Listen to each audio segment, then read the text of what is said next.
Paul Denino, more commonly known by his online nickname of Ice Poseidon, is perhaps one of the most famous live streamers in the history of the field. Initially, rising to prominence by streaming the popular browser game RuneScape, he became a pioneer of the streaming genre, known as live streaming, or in real life, which simply involves somebody live streaming their daily lives and whatever events might occur throughout their day. By 2017, Denino had almost 1 million subscribers, making him a behemoth on the internet streaming site, Twitch. However, his streams are also known for their so-called edgy humor, as well as his interactions with his subscribers and viewers through text-to-speech. He is also known for the fact that his viewers often interpret his live streams by using visual clues to determine his location, and a process known as stream sniping.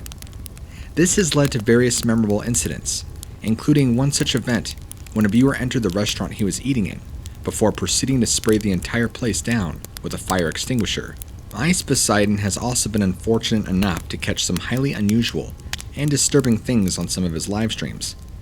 For example, on a visit to the Italian restaurant in LA, he has a rather frightening encounter with a member of the management team. Ice Poseidon sat down at the cafe, which describes itself as a small, hidden Italian restaurant. Before looking at the menu, he scrolls through his phone, pursuing messages from his audience before a man approaches him off camera, wearing glasses and a beige shirt. The older gentleman leans into Denino's ear so that the other diners cannot hear what is being said, but the microphone captures everything. "I'm getting about 30 calls about you on my phone," he says, "and I'm a gangster, so you better leave here right now, before there's trouble for yourself." His tone is cold and calm, but somehow also brimming with rage, and Denino's face drains of color as the man speaks. "You understand that?" The man continues, "You're messing with the mob over here. You better leave now, got it?" Denino apologizes and asks what's going on. "The sooner you leave, the better," the older man states, and proceeds to follow Denino into the street outside, while the camera records him staring daggers at his back. But as much of the video is frighteningly intimidating, Denino managed to catch something even more disturbing on film. In another video, filmed on Friday, March 3rd, 2017, Ice Poseidon is seen walking through a crowd and showing off some of the sights of busy Hollywood Boulevard when he spots an individual dressed as the comic book hero Spider-Man and attempts to engage the costumed hero in conversation. But when he gets a little closer, he spots somebody high up on the buildings, appearing as if they are about to jump off. A crowd had gathered to watch, with some others filming and another discussing. Whether it was a prank or real suicide attempt, you see, although the person is not captured on film at any point. Denino states that they were wearing a costume of some description. No detail on which particular costume, but one can understand why the situation was not taken too seriously by the onlookers at first. What just was a minute ago was a casual, jovial stream becomes tangibly disturbing as Denino's face drops and he begins to ask over and over again, "Dude, what's going on right now?" "I think it's a prank," responds his white-shirted streaming partner, to which Dino replies, "It better be." The pair then speculate that it would be extremely unwise for them to be around to film such a tragic event, should it actually occur, as doing so would almost certainly result in them being banned from the streaming platform. Yet still, they stare up at the building, watching nervously as the person atop decides whether or not to go through with the act.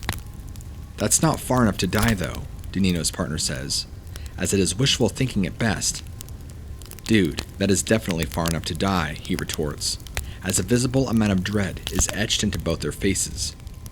It is then next that the pair begin to walk away from the scene, not wanting to witness or capture on film whatever will come next.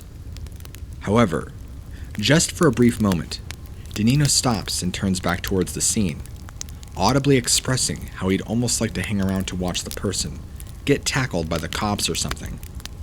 But seconds later, horrified screams can be heard from the gathered crowd. It quickly becomes obvious that the costumed person has thrown themselves from the balcony, crashing into the concrete sidewalk for all to see. Danilo walks a block or two, stony-faced and obviously disturbed, before he finally stops and kneels to the ground, almost forgetting his camera is even there. As he raises a hand to his temple, we can see that he is visibly shaking and confesses to feeling sick at what he had just witnessed. Hours after the incident, Danilo had not calmed down and tweeted out to his followers, "I don't feel good now. I'm shaking," at just past 2 a.m. the following morning. Although the suicide attempt that was captured by Ice Poseidon livestreamed happened to be purely coincidental, at the time, there seemed to be a trend of people broadcasting their suicide attempts and successful suicides on live streaming services. A number had used the Facebook Live function within the previous 2 months of Danilo's video, with the disturbing trend growing so large that Facebook even prompted a response to make it easier for people to report these videos and to help the people broadcasting them. One of which included the suicide of Caitlin Nicole Davis, who hung herself on Facebook Live in a video that was seen by hundreds of her friends and peers, as well as thousands of other people all over the world.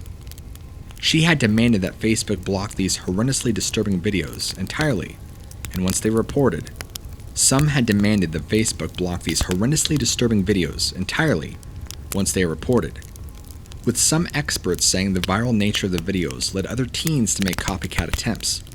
But Facebook pushed back against this idea, noting that they could do more to help the individual in question if the video stream is not cut off. On Saturday evening of the 26th of October, 2019, 24-year-old Jeffrey Antonio Langford Jr. began streaming a Facebook Live video. The live images showed him sobbing with a blood stain on his left cheek, while he repeated the same word over and over again. Whilst in an apparently intoxicated state, "Mom," he said as he wept. Langford then showed the horrified viewers what he was so upset about, turning his phone to show them something that was completely and utterly terrifying. It was his own mother, or more specifically, his own mother's corpse. She was covered in blood and had a single gunshot wound to her head. When the cops arrived, having been alerted by distraught Facebook friends of his, Langford told them that he had witnessed his mother shooting herself in the face. However, forensic examiners noted that the blood spray and the placement of the fatal wound indicated something much more disturbing, that Langford had in fact murdered his own mother with a small revolver, before apparently rushing to livestream the aftermath. In the moments following the murder of 45-year-old Graciela Laura Holker in North Salt Lake, Utah, Langford streamed 3 videos of himself and her body.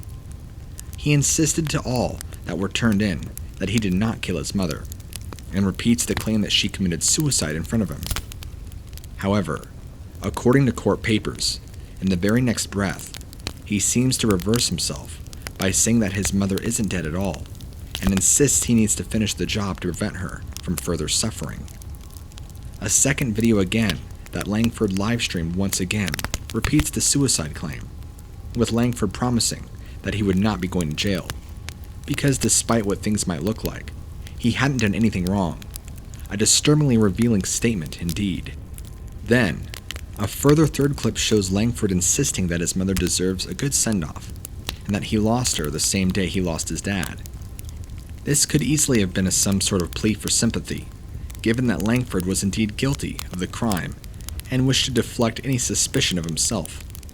It was later confirmed by police that Langford's father died years earlier, with comments on Facebook suggesting he fell victim to the shooting accident, and that the incident coincided with his mother's death. During a police interview that followed the incident, Langford claimed that he and his mother had been drinking to commemorate the loss of his father, and that she'd taken a Klonopin sedative pill. Then, in a drowsy, disassociated state, she had walked into the living room and shot herself.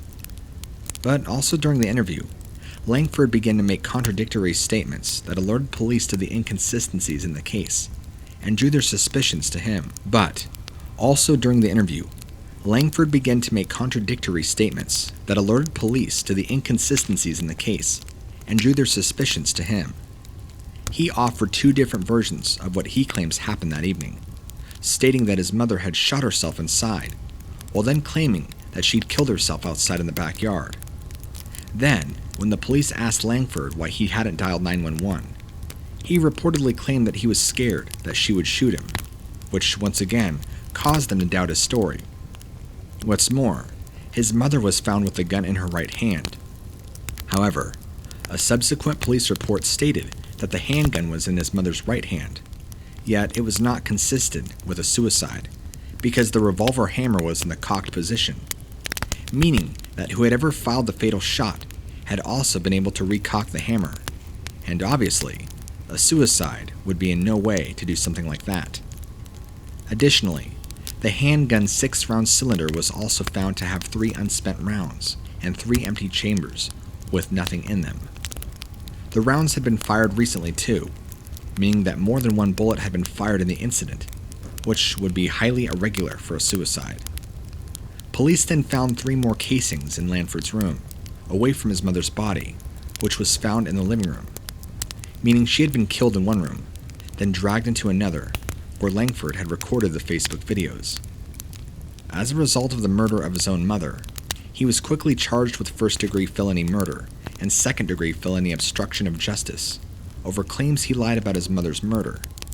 He was also charged with carrying dangerous weapons while in possession of drugs or alcohol. Despite insisting that he was not guilty of his mother's murder, he was sentenced up to 15 years in the Utah State Prison. "I do take account for what I've done," he said, "but I will not admit to killing anybody. I did not kill her, and she shot herself in the head. I now have 2 parents dead, both from suicide. I'm the last one of my line." It was this argument that meant that Langford dodged being convicted of a first-degree felony, and Langford pleaded guilty to a reduced charge of manslaughter.